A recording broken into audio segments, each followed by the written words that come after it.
नमस्ते। हमेशा खुश रहो बिटियाओं। माई सेल्फ जेवियन doctor S Bundela, professor, faculty of education and methodology, programme BA B.Ed from Jyoti Vidyapeeth women's university Jaipur Rajasthan. Students, today we will discuss on session communication, meaning and importance. We will discuss both language, first in English, then after Hindi. Let's see in English. First of all, introduction. Communication, like other elements, is also a very important process under administrative practice. In the absence of proper system of communication, no organization can function effectively. This is the reason that communication is considered the first principle of administration. In the absence of effective communication, there is no hope of corporation nor success under the organization. It is only through communication system in the organization that one level of communication from the other level, mutual interaction of employees and officers is established. The exchange of ideas is possible.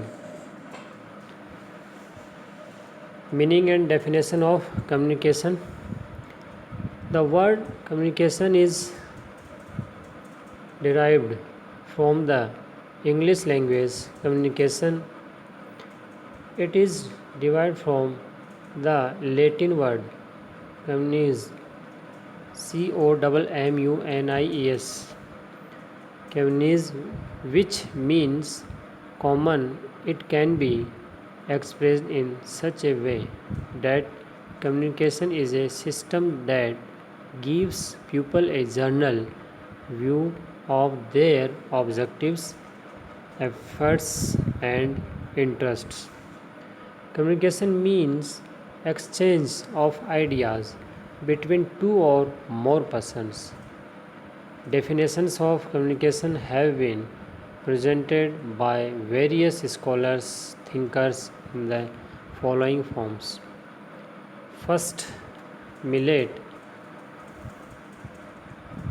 According to Millet, communication is a shared understanding of a shared purpose. Theo Heman, communication is the process of transferring information and understanding from one person to other.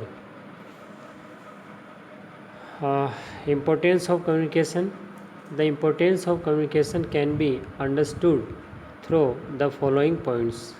First, mobility and liveliness in the organization are maintained due to communication. Second, information and data required for decision making or resolution of problems are collected through communication. Third, balance, coordination, and control, etc., remain in the organization through communication. Fourth, communication helps in maintaining the internal functions and production quality of organization. And fifth is, the objectives of the organization cannot be easily achieved without communication. Sixth is, communication is an important tool for organizational efficiency, personal satisfaction, grievance redressal, organizational development, innovation and establishment of discipline. This session prepared by 2.0 digital version Jyoti Vidyapeeth women's university Jaipur Rajasthan. Let's in Hindi. Student, प्यारे बच्चों, आज का जो session है उसका नाम है संचार या संप्रेषण, जिसका अर्थ और महत्व हम देखेंगे। देखिए, प्रशासनिक व्यवहार के अंतर्गत अन्य तत्वों के समान संचार भी एक अत्यंत आवश्यक प्रक्रिया है। संचार की उचित व्यवस्था के अभाव में कोई भी संगठन प्रभावशाली तरीके से कार्य नहीं कर सकता है, और यही कारण है कि संप्रेषण को प्रशासन का प्रथम सिद्धांत भी माना जाता है।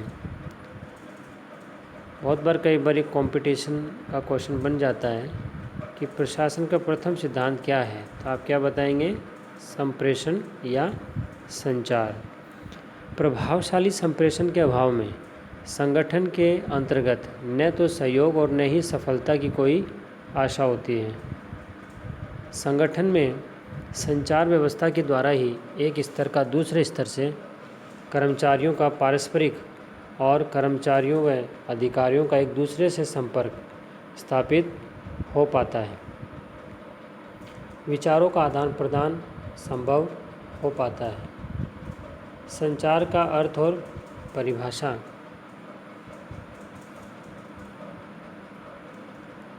संचार शब्द की व्युत्पत्ति अंग्रेजी भाषा के कम्युनिकेशन से हुई है।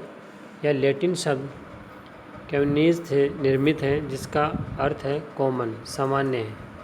इसकी अभिव्यक्ति इस रूप में की जा सकती है कि संचार एक ऐसी व्यवस्था है जो लोगों को उनके उद्देश्यों, प्रयासों और हितों को सामान्य दृष्टिकोण प्रदान करता है। संप्रेषण से तात्पर्य है दो या दो से अधिक व्यक्तियों के मध्य विचारों का आदान प्रदान। कई बार ये शॉर्ट क्वेश्चंस में आ जाता है, तो बताना पड़ेगा कि दो या दो से अधिक व्यक्तियों के मध्य विचारों का आदान प्रदान संप्रेषण या संचार कहलाता है। अब देखिए, विभिन्न विद्वानों ने अपनी अपनी तरीके से परिभाषा दी है, जिसमें सबसे पहला है मिलेट क्या कहते हैं कि संप्रेषण किसी साझे के प्रयोजन की साझा समझ है। दूसरा थियो हेमेन, संचार एक व्यक्ति से दूसरे व्यक्ति को सूचनाएं एवं समन्वय समझ हस्तांतरित करने की प्रक्रिया है।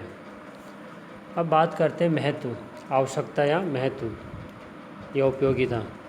देखिए, संचार के महत्व को हम निम्नलिखित बिंदुओं के माध्यम से समझ सकते हैं, जिसमें सबसे पहला है संचार के कारण संगठन में गतिशीलता और जीवंतता बनी रहती है। दूसरा, निर्णय लेने या समस्याओं के समाधान के लिए आवश्यक सूचनाएं और आंकड़े संचार के माध्यम से ही इकट्ठे किए जाते हैं। तीसरा, संचार के माध्यम से संगठन में संतुलन, समन्वय और नियंत्रण आदि बने रहते हैं। अगला, संगठन के आंतरिक कार्यकलाप और उत्पादन की गुणवत्ता बनाए रखने में संचार मदद करता है। इसके अलावा अगला, संचार के बिना संगठन के उद्देश्यों को आसानी से प्राप्त किया नहीं जा सकता है। देखिए, अगर आपस में संचार ढंग से नहीं होगा, ठीक है, बोल क्या रहे हैं, समझ क्या रहे हैं, तो इससे क्या है कि अगर सही नहीं होगा संचार, तो ढंग से काम नहीं हो पाएंगे, ठीक है, कार्य कुशलता रुक जाएगी और संगठन के जो एम हैं, उद्देश्य हैं, वो टाइम पर अचीव नहीं किए जा सकते हैं, तो कहीं ना कहीं प्रॉब्लम आ सकती है। बट अगर ये है संचार, तो आसानी से उसके उद्देश्यों को प्राप्त किया जा सकता है। अगला है संगठनात्मक कार्यकुशलता, कार्मिक संतुष्टि, शिकायत निवारण, संगठनात्मक विकास, नवाचार और अनुशासन की स्थापना के लिए संचार महत्वपूर्ण साधन है। तो कहीं न कहीं ये सब चीज़ें हमको बताना पड़ेगा कि संचार क्या है, ठीक है, संचार का महत्व क्या है, उनमें ये सभी चीज़ हम बता पाते हैं। ठीक है, आज के लिए इतना ही। धन्यवाद।